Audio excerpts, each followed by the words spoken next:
Olá, estamos em mais um episódio de Puxirum da Amazônia, uma série de diálogos sobre bioeconomia e sustentabilidade na Amazônia. Puxirum vem do tupi e significa ajuntamento de gente. Então criamos um verdadeiro mutirão para compartilhar saberes e experiências de forma acessível por quem vive, produz e valoriza a Amazônia. E a nossa conversa de hoje é sobre castanha. Ela que é conhecida como castanha do Pará, castanha da Amazônia ou castanha do Brasil, dependendo de onde você está. E apesar de ser popularizada como castanha do Pará, é o Amazonas o maior produtor do país. De acordo com o IBGE, só nesse estado foram produzidas mais de 11 mil toneladas em 2024. Então, vamos falar sobre os desafios do extrativismo, a força das comunidades e os mercados que podem valorizar essa atividade. Para isso, recebemos convidados que são muito especiais, que trabalham com a castanha no seu dia a dia. Para começar, Marcelo Salazar, CEO e cofundador da Amazomaná. Ana Luísa Vergueiro, presidente do Instituto Excelsa, que leva ao mundo a experiência da Fazenda Aruanã. E Nadiele Pacheco, diretora técnica do Instituto de Desenvolvimento Agropecuário e Florestal Sustentável do Estado do Amazonas, o IDAM. Isso. Bem-vindos. Obrigada. Obrigada a você. Contem pra gente como é que esse trabalho se dá, qual é a conexão de vocês com a castanha? Então, Valéria, a minha ligação é desde a minha infância, porque a minha família, por meio do meu pai, que é engenheiro agrônomo, foi trabalhar no Amazonas, na sua própria fazenda, que era inicialmente um projeto de gado, de pecuária, então foi feita ali uma área de pastagem, mas cuja atividade não se desenvolveu conforme esperado. E para recuperar esta área, então, ele optou pelo plantio e cultivo da castanha, ou seja, a domesticação desta espécie. E venceu esse desafio. Em larga escala, são 3.700 hectares com 1.300.000 castanheiras plantadas.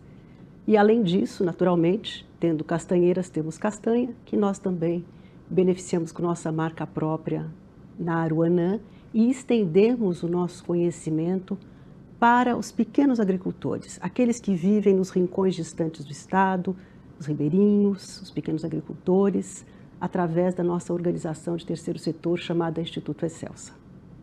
Agora, Ana, essa mudança se dá por uma provocação, por um convite, porque a gente está falando de uma produção, a gente está falando de agropecuária, depois a gente está falando do cultivo da castanha. São habilidades, conhecimentos completamente diferentes. Como é que se deu essa mudança? Então, primeiro, meu pai é agrônomo. Uhum. Então, pela própria responsabilidade profissional, sabendo que uma área de pastagem, se ela for abandonada, vira isso que nós conhecemos, uma área degradada, que tantos problemas hoje nos causa. Então, ele foi buscar uma solução e encontrou no plantio da castanheira, cujas pesquisas, experimentos já existiam na época. Eu estou falando isso já fim da década de 1970, 1980. A Embrapa, chamada Embrapa Oriental, que é a do Pará, já desenvolvia e ele então resolveu implementar o plantio em larga escala voluntariamente, para, vamos dizer assim, reparar aquilo que poderia ter sido um dano ambiental e hoje virou uma mini floresta de castanheiras.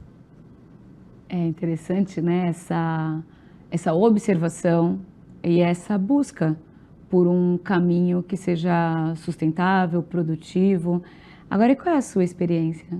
Bom, diferente da Ana, o meu trabalho são com as castanheiras do extrativismo, aqui já estão na floresta. Eu, por trabalhar no órgão oficial de assistência técnica e extensão rural do estado do Amazonas, a gente faz um trabalho de ATER, assistência técnica e extensão florestal, com várias cadeias, desde a agricultura, pesca, pecuária e também com a floresta. E na floresta a gente dá uma ênfase aí para a maior demanda do estado, que são os produtos florestais não madeireiros, seja a castanha, a copaíba, a andiroba, o látex. E é um trabalho de assistência técnica muito voltado para a questão de educação ambiental, de conscientização, de boas práticas de manejo, né, orientações técnicas. Longe de querer ensinar o extrativista a querer coletar a castanha, mas fazer uma troca com ele, né? Dividir, compartilhar os conhecimentos e buscar o manejo, a conservação da espécie para gerações futuras, buscar um produto de qualidade, sem contaminação, livre de aflatoxina e por meio da Pinater, que é a Política Nacional de Assistência Técnica, a gente consegue fazer esse trabalho buscando métodos e técnicas de ATER. Você, Marcelo? Bom, eu comecei a trabalhar com castanha num projeto voluntário no Rio Madeira, chamado Projeto Napra, em 1999, né, e numa comunidade ribeirinha que tinha, né, no extrativismo e nos roçados seus meios de vida, na pesca também. E no extrativismo, a castanha era o principal produto, né, eles trabalhavam também com copaíba e outros produtos. Então eu comecei ali mais de 25 anos atrás e me aprofundei nesse tema. Nos últimos 20 anos estou na região de Altamira, no estado do Pará, e contribuí, né, para a criação de um arranjo produtivo local chamado Rede Terra do Meio, né, que envolve 9 terras indígenas, 3 reservas extrativistas e uma área de agricultura familiar.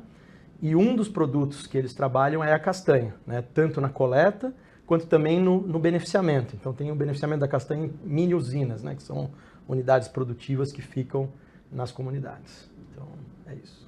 Uhum. Hoje a gente tem uma realidade, país que é de uma produção que é adquirida por um preço muito baixo, chega para o consumidor com um preço muito alto e no meio disso tudo a gente tem a intenção de manter a floresta de pé. Quais são os desafios que vocês enxergam hoje quando a gente fala da produção, da comercialização, da inserção no mercado, o respeito a esse trabalhador? Bom, acho que primeiro a gente tem que pensar que essa é uma estrutura muito antiga, né? Tradicional, remonta aí os tempos ainda paralelos à seringueira. E tudo leva tempo para mudar, em termos de mentalidade. Mas o principal, acredito, para poder mudar é a agregação de valor em torno do produto.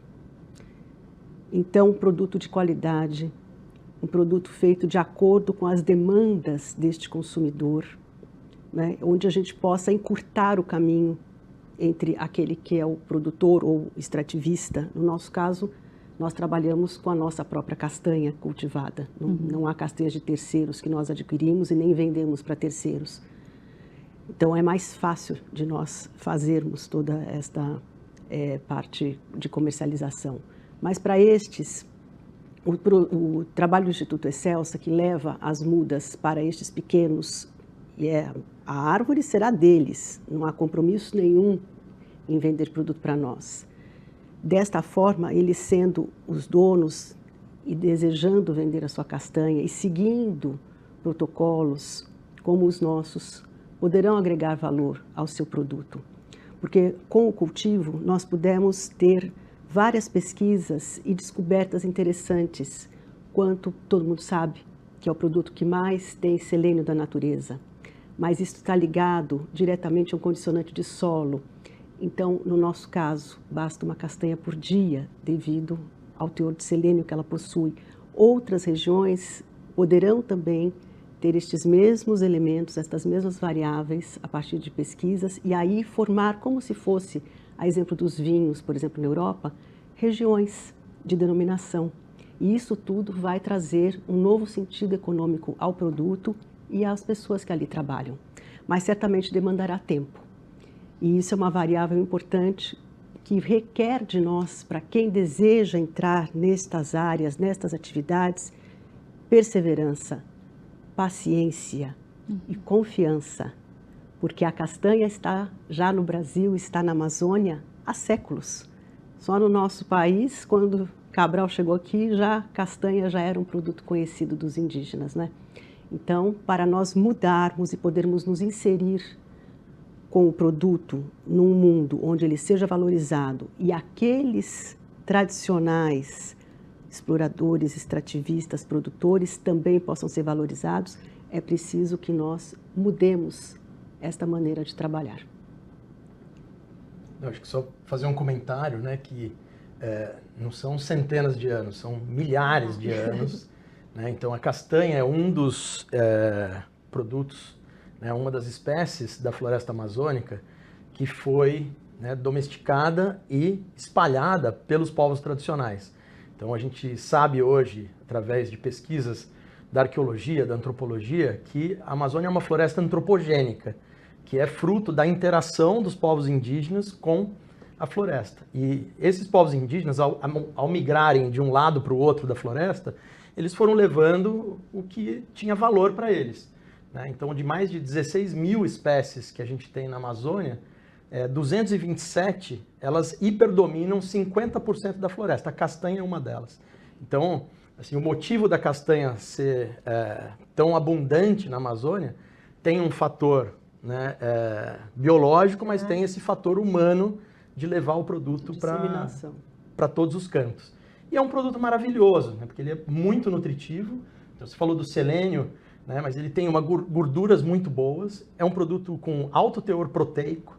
Né, então, a farinha da castanha, quando você pega a castanha e tira o óleo, né, que é uma gordura sensacional, um azeite maravilhoso, a farinha ela tem quase 50% de proteína, né, uma proteína vegana, com cadeia de aminoácido completa. Então, é isso, a gente conhece muito pouco, né, do valor nutricional desse produto. E conhecemos menos ainda do valor, né, socioambiental, porque cada ribeirinho indígena que vai buscar a castanha na floresta, ele está nesse caminho vendo se tem invasões, vendo se tem variações na floresta e etc. Então, acho que assim, um produto incrível. Desafios que a gente tem, né?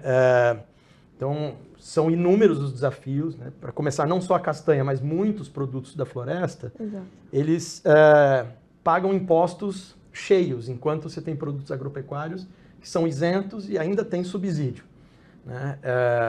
Você tem um problema, né, de organização comunitária, então de juntar essa castanha e ganhar mais poder de negociação. Então, quando ela está muito espalhada, o comprador, às vezes, exerce uma pressão de jogar o preço lá para baixo. Enfim, tem problemas de manejo, então, a questão da aflatoxina que você comentou. Então, as melhores práticas de manejo exigem algumas infraestruturas, como paióis, né, para você manejar essa castanha e garantir, né, uma qualidade maior. Então, citei alguns, vou deixar outros. Eu queria só complementar. Tem a população extrativista, tem as cutias também que contribuem nesse processo. Com certeza.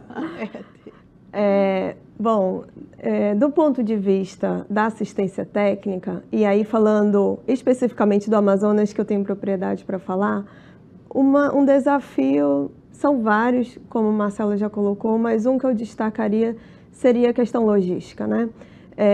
O IDAM, como órgão de ATER, ele está em todos os municípios do estado.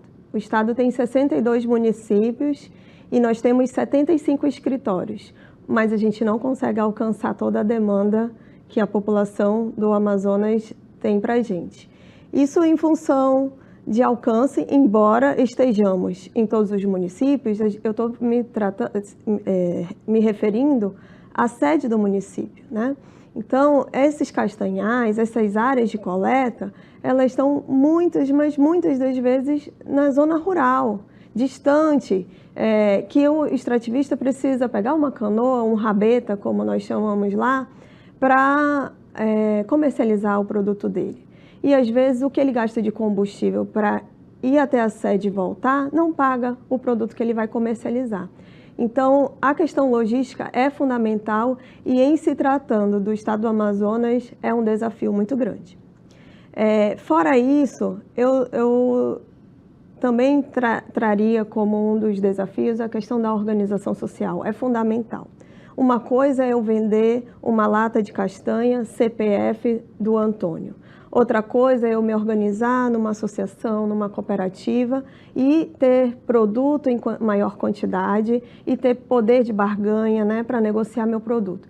Então, esse, de fato, é um outro desafio. Temos associações? Temos. Temos cooperativas? Temos. Mas tem muita gente que ainda comercializa individualmente, que ainda depende de um intermediário que vai até o meu território, até a minha comunidade para comprar minha produção e já leva o café, já leva a farinha, já leva o refrigerante, que vai comercializar mais caro, acaba sendo uma troca, né? E de renda mesmo vai gerar pouco para essas famílias. Então, eu destacaria esses dois desafios que são muito complexos, são, o nome já diz, desafiadores para a gente atuar. A gente avançando nesses dois quesitos já é muita coisa, mas tem muitos outros ainda que a gente poderia citar aqui. E é interessante porque você fala, ainda tem muitos outros, e os que vocês trouxeram, eles já são grandes. E eles, a gente está falando de estados diferentes. E eles se assemelham, apesar de estados diferentes? Sim, com certeza. Principalmente pela castanha, né? Que é um produto que a grande maioria é extrativista, que está dentro da floresta, espalhado pela Amazônia. Acho que a experiência da Aruanã é uma exceção, que não representa nem 0,1% do potencial de castanha que tem na Amazônia. Exato. Não sei se você tem essa comparação, né? Então, a grande maioria é extrativista. Então, ela está bem espalhada. E eu acho que os problemas são semelhantes, né? Então, das comunidades que eu trabalho, né, a mais próxima está a 1 dia de viagem do centro urbano, que é Altamira. A mais distante, dependendo da época do ano, chega a 7 dias de viagem. Né? Então, essa questão logística, né, o problema não é a logística, é o custo, né, que você tem que embutir no produto, tem que ter um mecanismo para lidar com esse custo. E eu acho que tem uma coisa, a gente falou muito da propriedade da castanha em si, né? A propriedade nutricional de uma noz. Mas tem os serviços socioambientais que acompanham essa castanha. Então, isso acho que é um grande desafio. Como é que a gente mede e valoriza esse serviço socioambiental que está embutido em cada castanha que o consumidor come? Então, atrás de cada castanha tem um serviço de conservação da floresta, tem um serviço de manutenção de uma cultura e de um modo de vida local que, combinado com borracha, com copaíba, com andiroba, com vários outros produtos, compõe, né, um sistema que gera conservação, que gera chuva, que gera serviços socioambientais para o planeta. Você fez questão de lembrar dos grandes, e esses grandes, quando eles deixam esses rastros de devastação, existe hoje uma preocupação do que vocês observam em sanar esses problemas? Eu acho que o que eu enxergo é que essa preocupação é muito pequena, para não dizer inexistente, dos grandes proprietários em sanar o problema local. Mas eu acho que tem uma preocupação e uma responsabilidade do Estado brasileiro, uma responsabilidade global de interromper o desmatamento. Então, a gente está aqui à beira da COP30, né, que vai acontecer no Brasil, e as emissões brasileiras, né, grande parte das emissões brasileiras são por conta do desmatamento e da degradação da floresta amazônica. E esse desmatamento ele é causado principalmente por grandes proprietários. Né? Em contraponto a isso, tem tido cada vez mais oportunidades de recursos e incentivos para programas de reflorestamento.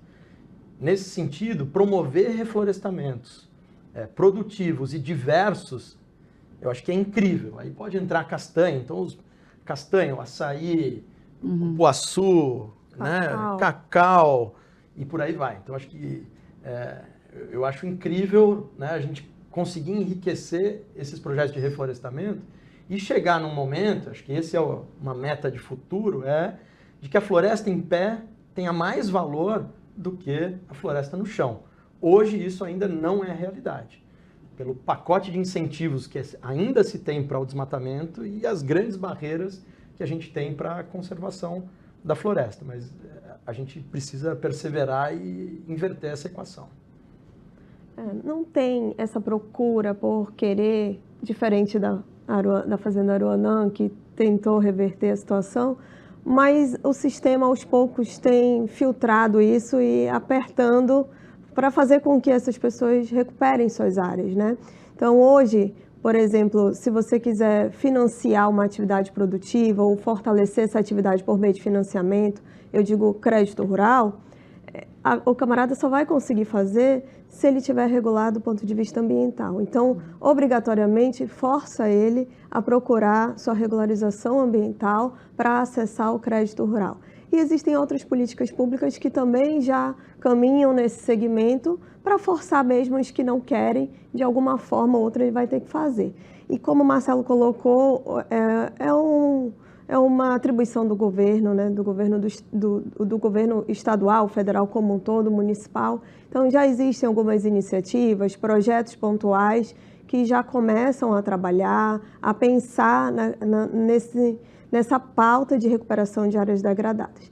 A castanha é uma espécie que está propícia a isso e a gente já tem algumas iniciativas lá no estado do Amazonas, mas a gente tem aí uma variedade de espécies que podem estar compondo esse sistema e também estratégias de consorciar com espécies de ciclo curto, né? Aquelas espécies que vão dar em pouco tempo um retorno econômico enquanto aguarda as demais, as florestais, elas demandam um pouco mais de tempo. Então, a gente trabalha com espécies de ciclo curto para dar uma renda e segurar a onda até as outras virem a dar retorno. Quando a gente fala dos desafios, na prática, quais são os impactos que vocês percebem que são resultados desses desafios que existem hoje? Bom, acho que o primeiro impacto a gente tem nesse desafio é ter encontrado, no nosso caso, uma solução para recuperar uma área degradada, uma área desmatada de extensão grande. Quero só lembrar, um desmatamento legal, dentro das normas. Na época nem existia este Código Florestal que nós temos hoje, porque isso é uma diferença importante ser feita. Então, sabemos hoje que com a castanha, esta problemática em termos de Amazônia, nós conseguimos, como disse a Nadiele, uma espécie vocacionada para isso, né? E que pode ser consorciada com outras.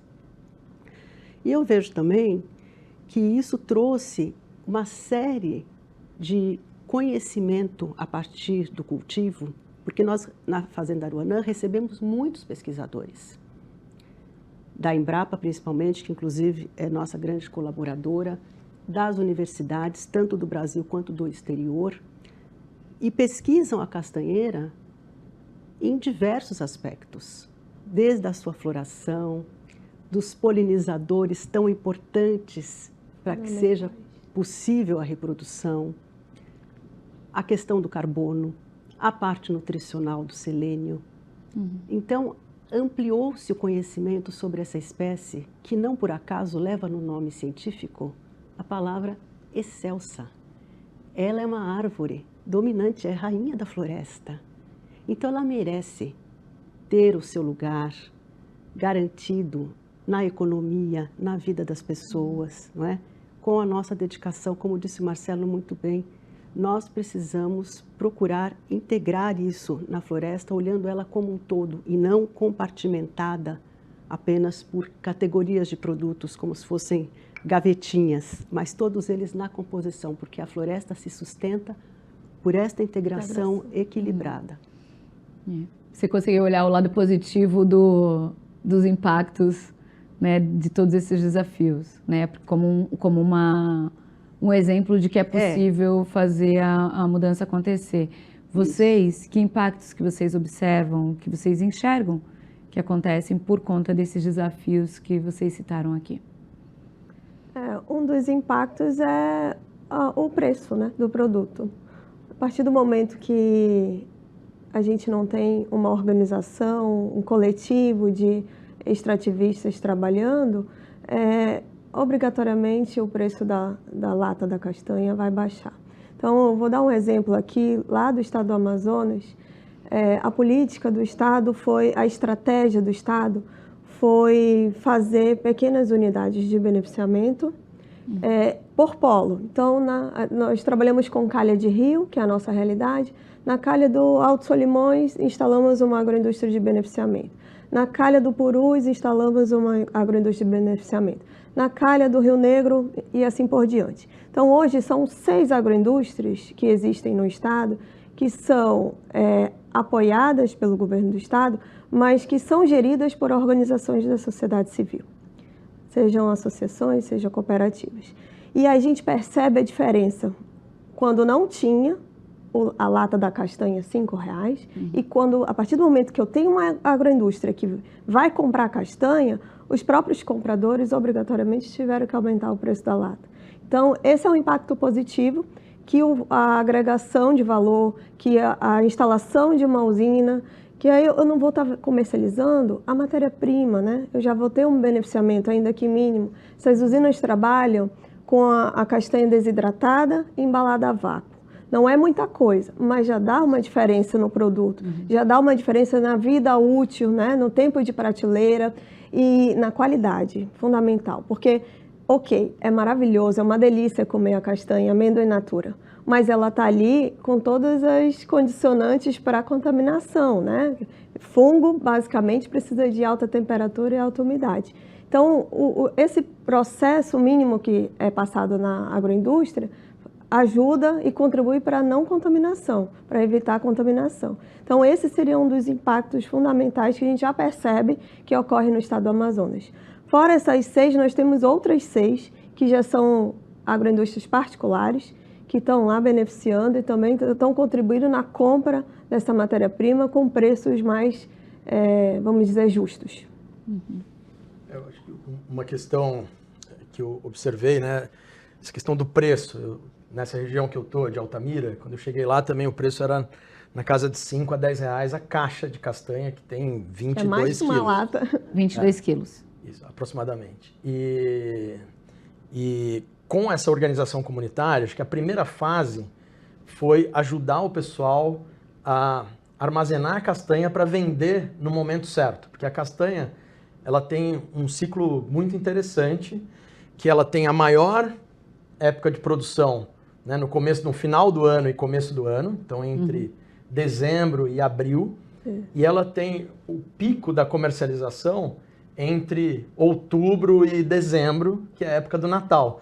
Então você coleta a maior parte da castanha no começo do ano para vender no final do ano, então você tem que controlar os estoques. Então quando você tem uma safra de produção muito alta e cada ano tem variação de safra, se não tem uma organização comunitária, quem está comprando esse atravessador joga o preço lá embaixo e quem está vendendo, vende porque é o que ele tem para sustentar a família, é a opção.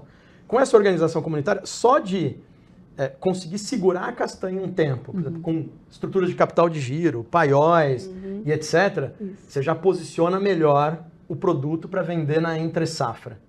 Né? Um segundo ponto é buscar os melhores contratos, antes ainda do beneficiamento. Então, lá na Terra do Meio, a gente criou uma organização e o que a gente viu? Putz, se a gente for montar a agroindústria para toda a quantidade de castanha que sai da região, são muitos anos até conseguir verticalizar a cadeia. Então, vamos tentar buscar um comprador que valorize a castanha do jeito que ela está no mato. Então, a gente conseguiu, na época, fazer um contrato com a Wikibold, né, que topou pagar um preço muito mais alto, comprando a castanha, né, in natura, e ela escolhia um beneficiador intermediário. Então, não era o intermediário comprando da floresta para depois vender para um comprador final. Isso garantiu um outro preço, né? E a gente teve muito sucesso, né, de ter, que é quando o extrativista indígena ganha um dinheiro, é quando ele tem uma safra alta com preço alto. Porque se a safra é muito baixa, como aconteceu ano passado, quase não deu castanha. Muito por conta da seca, né, dos efeitos já da crise climática que a gente está passando. Né? Então, a castanha, o preço foi lá na lua, mas tinha pouca castanha, então isso não gerou uma renda para quem estava na floresta, apesar do preço estar muito alto. Agora, esse ano, tudo indica que vai ter uma safra um pouco melhor, né? Pode ser que os preços desçam. Então, se você não tiver um bom contrato, né, é difícil você conseguir um bom preço. E aí o terceiro aspecto é essa questão da industrialização, que muitas vezes você não vai ter um produto mais barato. Então a gente teve essa experiência de ajudar as comunidades a montarem mini usinas. Quando a gente bota na ponta do lápis, a mini usina, lá dentro da floresta, ela tem um custo de produção mais caro do que uma grande indústria, por um problema de escala.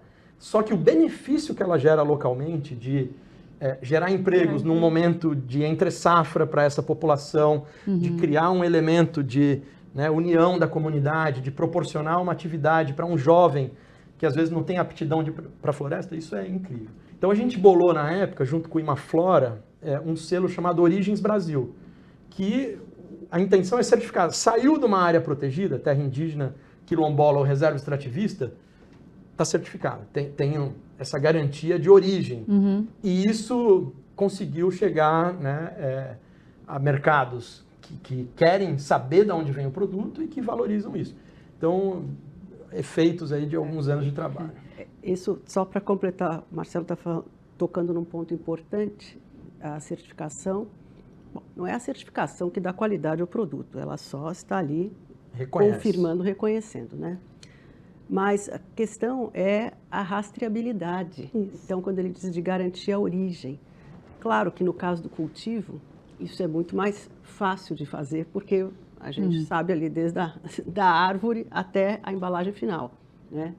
Então, ela é muito mais clara nesse sentido. Inclusive porque o protocolo de orgânico, ele se estende muito mais do que, não é uma questão só de saber se tem um produto químico ou não, tem as práticas de segurança do trabalho, uma série de outras coisas. Trabalho infantil. Trabalho infantil. Trabalho escravo. Exato. E a questão alguém tinha falado da aflatoxina, né? Que é sempre um ponto levantado também. Aflatoxina. Aflatoxina. Aflatoxina. É uma micotoxina, é um fungo, vamos dizer assim, uma excreta de um fungo e que gosta das umidades altas e temperaturas. A gente não percebe ele visualmente, não há nada como ver, mas sabe depois o seu resultado fazendo um teste na castanha. Só que ele ocorre lá na floresta, o ouriço cai, a pessoa passa, não sabe que dia caiu, né? Não tem um selo dizendo, eu caí no dia 8 de outubro de 2025. E aí põe no paiol, enfim, tem toda uma problemática que envolve isso, mas isto não é um desafio que não pode ser vencido, é uma questão de prática. Acho que a Nadiele pode falar. E aí eu vou pedir o quê? A gente vai aproveitar esse seu gancho, vai chamar um intervalo e vai falar para você. Não sai daí, porque o papo tá bom e a gente vai continuar já já.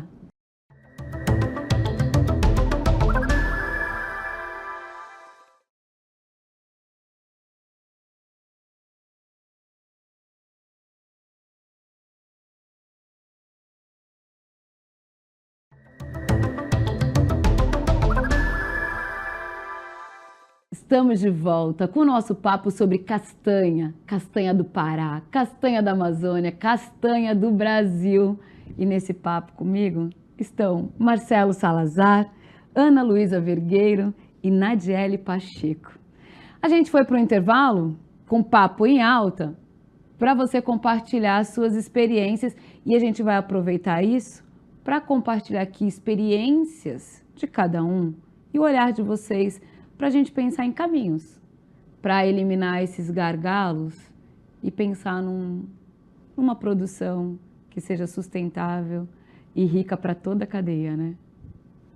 Nós estávamos falando da aflatoxina e eu queria deixar um recado aí, né? Que hoje não é mais um problema, um desafio a ser vencido, ele já foi superado, né? Hoje, principalmente o resultado de pesquisa e a combinação com a extensão rural que compartilhou todo esse conhecimento por meio de técnicas que a gente chama de boas práticas de manejo, superaram o desafio da aflatoxina, que é uma micotoxina, né, um conjunto de fungos que atacam amêndoas em geral, não é só a castanha do Brasil, mas amêndoas como um todo, que precisa de alta temperatura e alta umidade. Em se tratando de floresta amazônica, são os dois ingredientes principais e aí contribui para a contaminação.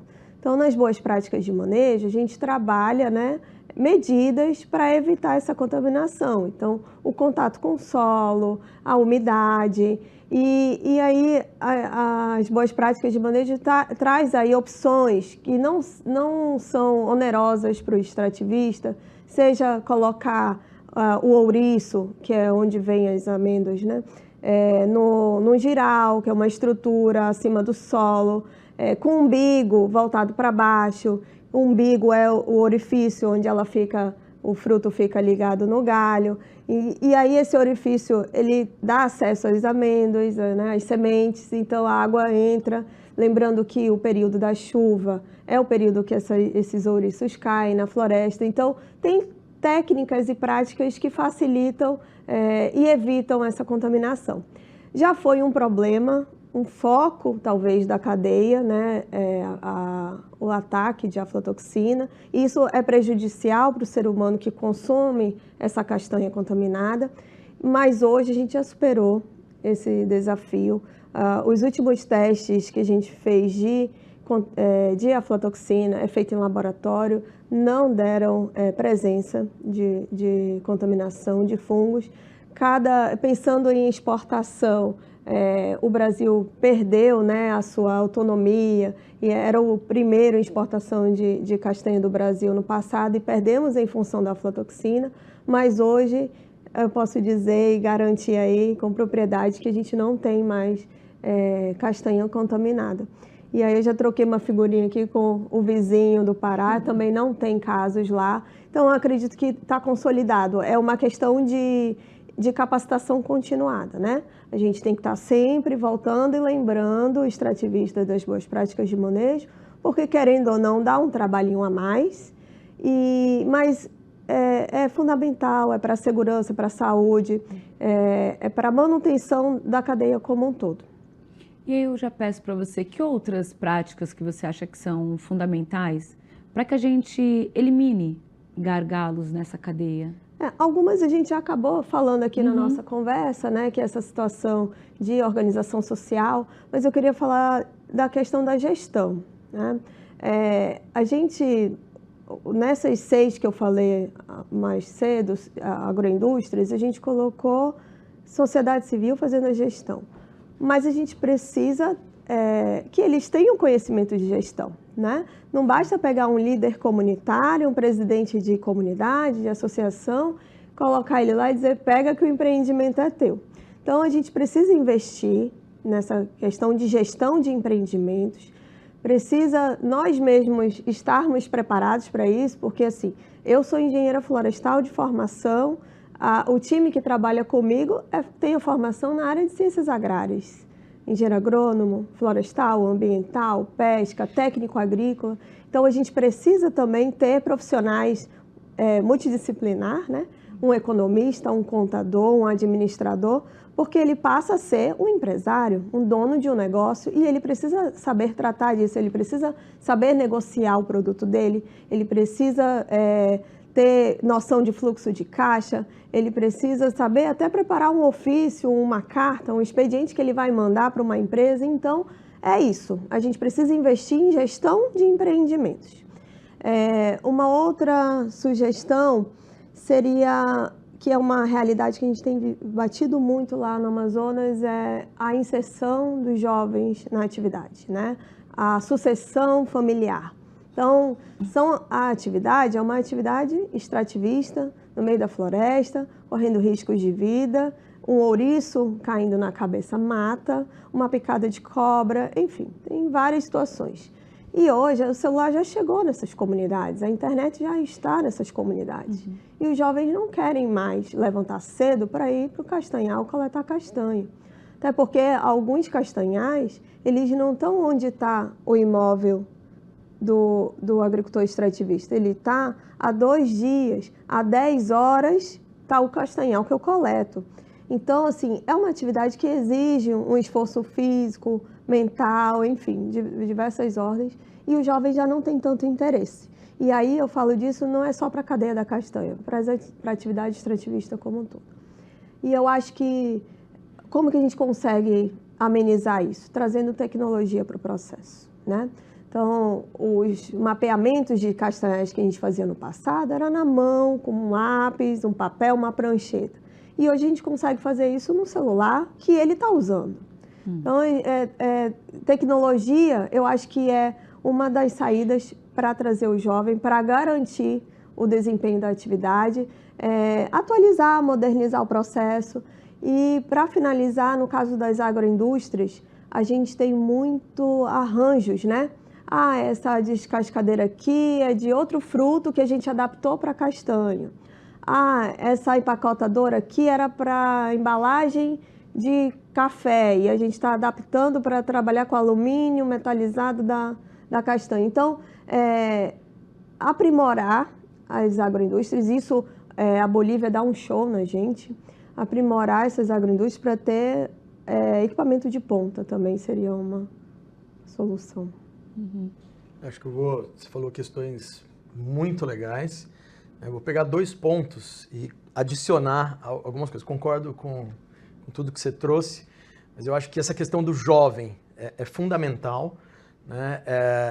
E eu acho que tem alguns jovens que talvez não tenham uma vocação de ir para a floresta. Outros, eu vejo que têm vontade de ir para a floresta, mas a renda que a floresta traz hoje não é uma renda que é compatível com a ambição de alguns dos jovens. Então ele viu que, por exemplo, se ele estudasse, virasse professor, ele ia conseguir ter uma renda muito maior do que a renda que o extrativismo entrega. Então eu vou pegar um exemplo e pedir licença para um amigo meu, que é um jovem da reserva extrativista do Riozinho do Anfrísio, né, o Denilson, que estudou, virou professor e vira e mexe ele me liga e fala: Marcelo, vamos fazer alguma coisa junto, cara. Eu não aguento mais sala de aula. Eu preciso fazer outra coisa. Eu quero ir para o mato, eu quero ir para a floresta. Mas ele não quer ganhar menos do que ele ganha hoje como professor. Então tem um desafio aí que a geração anterior estava lutando pelo seu território e estava lutando para ter um mínimo de acesso a políticas públicas e um mínimo de recurso para viver bem ali na floresta. Essa geração teve acesso a políticas públicas de educação, de saúde, ainda tem desafios enormes, né, de saúde, educação, mobilidade, comunicação na floresta, mas comparado com 20 anos atrás, a gente já está num outro nível. Esse jovem, ele quer ficar na floresta, mas é isso, tem internet, tem celular, o custo de vida dele, o que ele considera uma vida boa é diferente, então a gente tem um desafio de valorização desses produtos para conseguir atrair esse jovem. Isso passa por mini usinas de beneficiamento, e com tecnologia dá para fazer muita coisa, né, de indústria 4.0, que você monitora remotamente, né, os equipamentos que estão naquela indústria, uma comunicação muito direta. Eu acho que tem um grande desafio que é você adicionar outras camadas de valor na castanha. Então, a castanha, ela gera proteção da floresta. Como? A partir do modo de vida das pessoas que vão buscar essa castanha lá longe, que são os primeiros a ver se tem uma invasão na floresta e etc. Isso é um trabalho que não é remunerado. Então, como é que a gente monitora e gera um valor adicional, né, a cada quilo de produto? Que não é o consumidor da castanha que vai pagar. Que vai ser, por exemplo, um fundo Forest Fund Forever, né? Tropical Forest Fund Forever, que é um fundo que o governo brasileiro apresentou em Nova York, vai apresentar na COP, e que está compondo, né, um grande valor financeiro para investir na conservação da floresta. Como esse dinheiro vai para o chão? Né? Uma proposta é ele valorizar essas cadeias, inclusive criando essa camada financeira adicional. Fundos de adaptação climática. Então, com a crise climática, a gente falou que está tendo quedas de produtividade das castanheiras em algumas regiões. Pô, se a castanheira produz menos, é o mesmo trabalho para ir coletar, né, 100 caixas de castanha, é a mesma distância que ele vai percorrer para coletar 5. Então, tem que ter uma compensação financeira de algum lugar. Então, está faltando, eu acho que um pouco misturar essa discussão dos grandes fundos climáticos, até o dinheiro do carbono, dos serviços socioambientais, com essa economia real que funciona na floresta. Então, acho que aí tem um grande desafio que a tecnologia, né, que os novos mecanismos financeiros podem ajudar a resolver. Essa dinâmica do extrativismo ela é muito complexa, né, e muito antiga. E a gente agora vê esse conflito intergeracional com os mais jovens que estão inseridos num outro mundo, um mundo de comunicação globalizado, internet e tal. Internet, você está no mundo, você não está mais só no lugar físico onde você está, né? O que eu vejo é que essa percepção, na origem do Instituto Excelsa, foi motivada por um grupo de indígenas de Rondônia, da cidade de Guajará-Mirim, Pacás Novos, que estavam sendo ali objeto de um projeto do Banco Mundial junto com a FUNAI. E são tradicionais extrativistas de castanha, uma região ali rica de castanhais.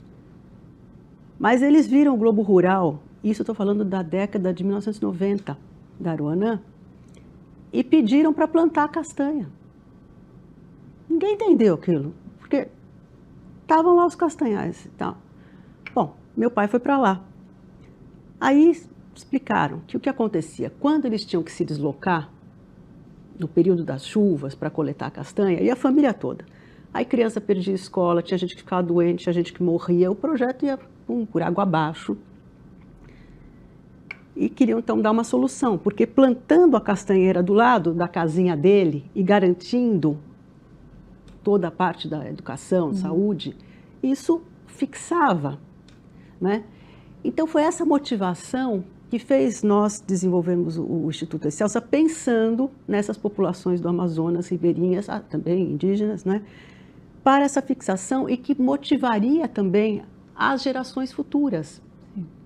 Poderia ser um elemento para essa agregação. É uma possibilidade. Por isso que eu digo, o cultivo ele vem se somar, ele não vem substituir nem eliminar, porque são atividades irmãs.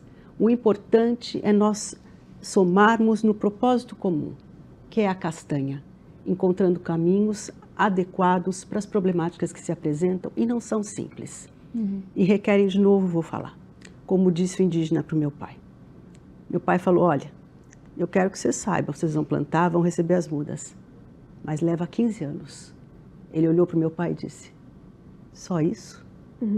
Então vejam, a percepção real do que é interagir com esta espécie, com a natureza, com a floresta. Então nós temos uma questão que vai muito além de buscar soluções apenas técnicas, mas soluções que nos convocam, que nos convidam a olhar a vida de uma outra maneira. E aí eu vou falar sobre vidas, porque claro, a gente está aqui falando da castanha e de todo o processo da cadeia, mas aqui é um ponto comum e todo mundo concorda que essa base da cadeia recebe muito pouco para um trabalho muito árduo. Sim. A gente falou aqui de longos caminhos percorridos, de riscos reais do caminho, é de um ouriço que cai, uma cobra que está no meio do caminho, é a criança que não vai para a escola, a gente está falando de problemas reais, uma caixa de 22 quilos vendida por um preço muito pequeno que não garante uma dignidade humana, porque pensando no quanto essa pessoa precisa trabalhar e se expor para garantir essa caixa de 22 quilos para ganhar algo que ela nem consegue comprar. Às vezes o escambo vale mais porque é a forma de garantir o básico. Como que vocês entendem ser possível, de fato, esse que está lá na base, produzindo, ser beneficiado, ser remunerado pelo que ele produz? Eu queria fazer uma colocação que, assim, às vezes, o antigo, o que a gente está percebendo? Que é o mais moderno. Então, você tem uma corrida, né, para práticas de reflorestamento, incluindo castanha e outras espécies. E aí a gente se deu conta que a prática mais moderna de reflorestamento chama-se floresta amazônica, né, numa técnica milenar, como a gente falou anteriormente, de misturar as espécies, levar de um lado para o outro. Então, é uma floresta manejada, que tem uma cultura, uma ciência, um modo de vida incrível. Então, assim, acho que a combinação das coisas, está na combinação das coisas o segredo, né? Então, algumas populações e algumas pessoas não acham árduo ir lá longe e buscar castanha. Acho não, mas aí eu vou te perguntar... Mas querem um pouquinho mais de valor por esse produto. Que Sim, é o mas a gente sabe que é um trabalho árduo. Não importa, qualquer pessoa sabe que 12 horas de trabalho, 14 horas de trabalho, para qualquer pessoa. 10 horas de deslocamento, e aí eu posso estar confortável no meu trabalho. Eu posso trabalhar muitas horas e eu estou realizada com o que eu faço. Mas a gente sabe que são muitas horas de trabalho, Sim. ponto. Então, isso, assim, se a pessoa vai rindo, se a pessoa vai cansada, essa não é a questão. A questão é, a gente paga caro por um produto que a gente sabe que tem um gasto, um custo muito grande para que chegue, a gente já falou disso, né, de todo esse deslocamento, mas de que jeito que vocês consideram que é possível fazer com que essas pessoas também ganhem mais? É isso. Esse é o ponto. O contraponto que eu queria fazer é que esse modo de vida, às vezes a gente fala, putz, o melhor é trazer, né, as árvores para perto da casa, porque ele não tem que andar, né, longas distâncias na floresta. Eu acho que tem pessoas que preferem um cultivo mais na roça e nos pomares ao redor da casa, e tem vários outros que preferem ir lá para o fundão da floresta, porque ele gosta, ele anda, né, geralmente vai em grupo, o pessoal vai tirando sarro um do outro. Então, agora, o que é ruim? Você fazer tudo isso, chegar e o preço está lá embaixo. Eu acho que a questão-chave é achar um mecanismo de valorização e colocar o olhar, né, lá na ponta, no extrativista, no indígena, no quilombola, no agricultor familiar, que está indo buscar essa castanha e outros produtos florestais e ver, pô, quanto que esse cara está ganhando? Ele está com as condições adequadas de negociação? Os contratos que ele tem são contratos justos? Né? Como é que a gente melhora esse processo? Então, acho que esse é o olhar, muito menos no olhar de facilitar a vida. Porque se tem valor o produto, a inteligência dessa galera é incrível. E hoje, com acesso à internet, educação e tal, vão sendo criadas soluções que facilitam a coisa. Claro que precisa desse intercâmbio e essa pesquisa intercultural, que junta o conhecimento tradicional com o conhecimento científico para criar soluções. Mas a questão está nessa valorização. Que aí você tem de um lado, né, como a gente falou antes, criar mecanismos financeiros que reconheçam esse serviço socioambiental e atrelar o produto. Do outro lado, está na redução de impostos, né, numa assistência técnica de qualidade, né, na busca de tecnologias, né, adaptadas, apropriadas à realidade local. A gente tem muita pesquisa, né, e a Embrapa, que eu admiro muito, né, tem muita pesquisa para o agronegócio e um grupo pequeno de guerreiros olhando para biodiversidade, para sociobioeconomia. Então a gente precisa ampliar os investimentos na sociobioeconomia, mas assim, com o olhar para quanto que essa população que está lá na base da floresta está recebendo por isso. Né? E que bom que... Numa palavra, é o que a gente falou no começo, é agregação de valor. Porque para alguém pagar mais, tem que pagar mais por alguma coisa que tenha uma contrapartida, né? E essa cadeia do extrativismo tem muita gente no meio, né? Então é uma mudança bastante complexa para ser feita. Mas que bom que tem muita gente envolvida trabalhando para isso, né? No olhar estatal, eu diria que é fazer ser prioridade, sabe? A gente precisa priorizar essas cadeias e os atores que estão envolvidos nela. Ser a prioridade da pesquisa, mas ser a prioridade da assistência técnica, ser a prioridade dos mercados institucionais. Então, a gente já tem alguns caminhos, já trabalhou algumas questões nesse sentido de ter o programa de regionalização da merenda escolar e tirar o militos embalado e colocar a tapioca, o mingau no leite da castanha. Mercados institucionais, comprar a amêndoa quebrada que ele não conseguiu comercializar para o mercado tradicional, comprar essa amêndoa quebrada num preço melhorado. A gente tem, pelo governo federal, a política de garantia de preço mínimo para os produtos da sociobiodiversidade. A castanha é um deles, mas, por incrível que pareça, no Amazonas a gente não acessa. Não por desconhecimento, porque não tem interesse, porque o preço que a gente comercializa está acima do preço mínimo que eles adotam. Desatualizado. Assim, tem vários fatores, né? A metodologia pensa na Amazônia como um todo, para castanha. E cada estado tem sua dinâmica de comercialização, seu preço. Enfim, tem o PNAE, Programa Nacional de Alimentação Escolar, que também tem essa possibilidade de comprar. Então, os mercados institucionais já vêm com essa pegada, mas eu acho que a gente poderia priorizar, dar um foco, uma atenção maior e aí trazer na linha do que o Marcelo colocou há pouco tempo. pagar pelos serviços ambientais que são invisíveis ali, que a gente não vê na castanha, mas que vêm junto no pacote. Então, o extrativista, ele não vai para a sede do município morar debaixo da ponte, se alcoolizar, consumir drogas e ficar pedindo na porta do prefeito. Ele está lá na atividade, ele continua na atividade e continua conservando a floresta. Então, ele garante que não desmatem, ele garante que não invadam. Então, assim, a gente precisa começar a pagar por isso. De que forma precisa se estudar, porque também não seria interessante jogar todo esse custo na mão do consumidor final. Então, teria que ser uma ação conjunta de vários atores da cadeia e o Estado tem que estar junto, com certeza. Muito obrigada por essa troca, por esse papo tão importante.